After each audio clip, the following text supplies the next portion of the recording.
Magandang hapon po sa ating lahat. Ito na po ang ating latest weather update ngayong araw. Kanina nga pong 2:00 ng hapon, ganap ng mas humina itong bagyong Salome at ngayon naging low pressure na lamang at nasa may layong 130 kilometers west-northwest ng Lawag, Ilocos Norte. Ngayon, nakakaapekto pa rin po ito dito po sa may Ilocos Norte, maging sa may Batanes at Babuyan Islands dahil nag-e-extend pa rin po dyan yung mga kaulapan. Maaari po tayong ulanin pa rin dyan po sa mga nabanggit na lugar. Ngunit sa ngayon, wala na po tayong nakataas na anumang wind signals dito po sa ating bansa. Samantala, uulanin din po tayo ngayong hapon hanggang bukas ng umaga. Posible po yan dahil sa intertropical convergence zone sa malaking bahagi ng Visayas at Mindanao. Itong ITCZ po, ito po yung pagsasalubong ng hangin galing sa southern at sa northern hemisphere na nakakapagbuo nga po ng mga kaulapan. Kaya aasahan po natin itong ITCZ sa malaking bahagi ng Mindanao, especially po dito po sa may Zamboanga Peninsula, sa Barm, ilang bahagi ng Northern Mindanao, maging dito din po sa ilang bahagi ng Soc-Sargen. Posible din po yung ITCZ ay makaapekto rin sa ating mga kababayan na nandito po sa may Palawan, maging dito po sa may Negros Island Region, Guimaras, pati na rin po sa Iloilo. Kaya mag-ingat yung ating mga kababayan dahil po posible yung mga flash floods at landslides dahil po sa malalakas na mga pag-ulan dulot ng intertropical convergence zone. Aside po doon, meron din po tayong binabantayan na easterlies naman o yung mainit at maalinsangang hangin galing sa karagatang Pasipiko. Yung mga kaulapan na dahil po dito sa easterlies ay posible nga pong magdala ng mga cloudy skies with scattered rains and thunderstorms dito po sa may northern at eastern Samar, maging po sa may areas po ng Bicol Region at sa Quezon, kaya't magdala pa rin po tayo ng mga payong pananggapos sa ulan. Sa Metro Manila naman at nalalabing bahagi ng ating bansa, inaasahan natin ngayong hapon hanggang umaga magiging maaliwalas naman po yung ating panahon. Hindi lamang natin inaalis yung tsansa ng mga isolated thunderstorms. At kahit wala na nga po tayong wind signals, maaari pa rin po tayong makaranas ng mga pabugso-bugsong hangin dahil naman po sa northeasterly wind flow. Sa susunod nga ng mga linggo, posible na nga o mga araw, posible magsimula na ang amihan. Kaya taasahan natin yung mga epekto naman ng mga pag-ulan dahil sa amihan o sa shear line o pati na rin sa easterlies sa silangang bahagi ng ating bansa.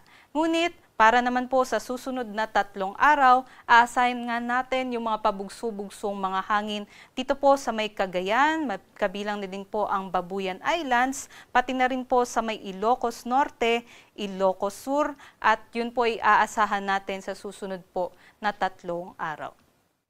Ito naman po yung ating aasahan na lagay ng panahon bukas. Inaasahan natin magpapatuloy yung northeasterly wind flow influence dito po sa may Batanes, maging sa Babuyan Islands, kaya't meron pa rin po tayong mga pag-ulan. Sa malaking bahagi naman po ng Luzon, aasahan naman ang epekto ng easterlies kaya't mainit at maalinsangan sa umaga, ngunit may tsansa ng mga thunderstorms sa hapon o sa gabi.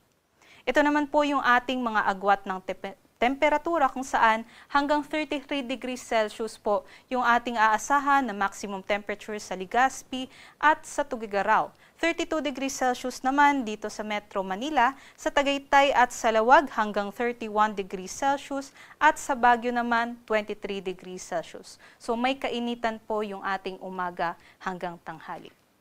At para naman sa Palawan, Visayas at Mindanao, mananatili pa rin po yung epekto nitong ating intertropical convergence zone kaya mataas yung tsansa ng mga pag-ulan sa Palawan maging sa malaking bahagi ng Mindanao. Ngunit dito po sa may Visayas, aasahan naman po natin generally fair weather conditions po tayo bukas.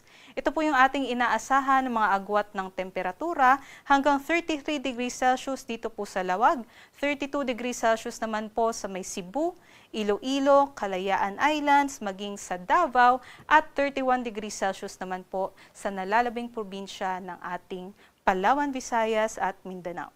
Wala na din po tayo nakataas na gale warning sa anumang baybaying dagat ng ating bansa. Ngunit ipinag-iingat po natin yung ating mga kababayan na nandito po sa may northern and western, maging sa eastern seaboards ng Luzon dahil posible yung moderate to rough o katamtaman hanggang sa maalon na mga karagatan. Hanggang 3.7 meters po yung ating inaasahan dyan na mas mataas pa sa 2 palapag na gusali. Mag-ingat yung ating mga kababayan. Dito naman po sa may Visayas at sa Mindanao, inaasahan naman po natin yung banayad hanggang sa katamtaman ng mga pag-alon. At sa susunod naman po na 3 araw, sa Sabado hanggang sa Lunes, dito po sa may malaking bahagi ng Luzon, easterlies pa rin po yung expected natin na weather condition. Kaya generally, fair weather conditions po tayo, magiging mainit po yan.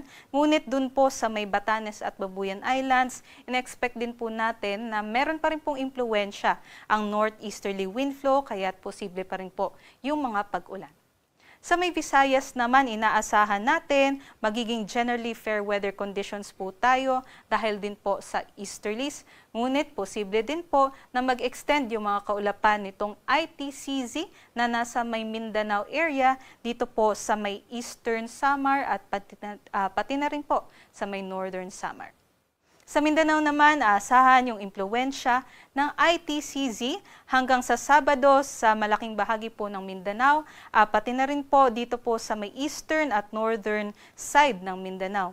Ngunit inaasahan natin, bababa pa rin po yung ITCZ axis kaya't magiging maaliwalas po yung ating panahon pagsapit naman po ng Sunday hanggang sa Monday sa northern and eastern side ng Mindanao. Ngunit doon po sa may western side ng Mindanao, kabilang po ang Zamboanga City at pati na rin po sa may Barm o doon po sa may Sargent, aasahan pa rin po natin yung epekto ng ITCZ kaya't magiging maulan pa rin po tayo at asahan po natin kahit magiging generally fair weather po yung ating mararanasan sa Mindanao, posible pa rin po yung mga thunderstorms at kung mga thunderstorm po ay severe, posible po tayong magkaroon pa rin ng mga flash floods at landslides.